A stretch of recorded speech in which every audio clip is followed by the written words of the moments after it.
Это стало таким символом и украшением этой территории. Татарское национальное нагрудное украшение хасите, встречающее танцем гостей парень с девушкой, а над ними луна, солнце и исторические объекты Казани.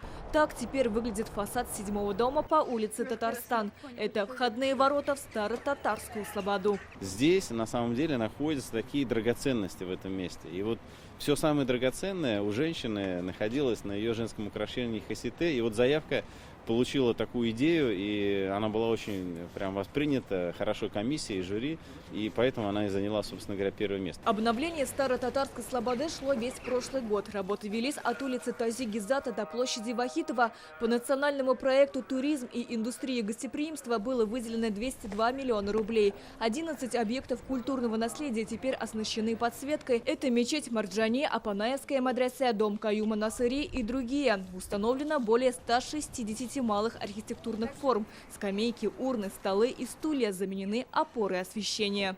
Это тактильная карта.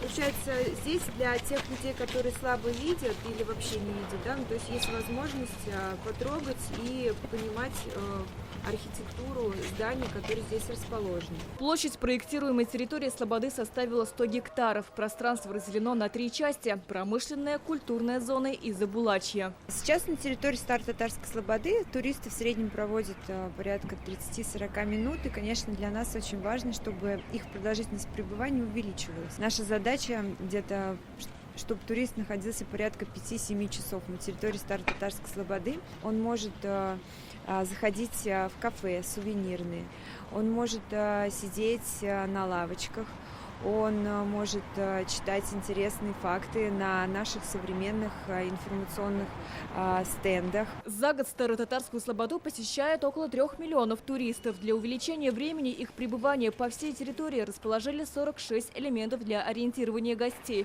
Это навигационные стрелки, объемные архитектурные детали, карта и инфостенды. Сирина Васильева, Лиана Бахтиева, Адель Медубаев, ТНВ, Казань.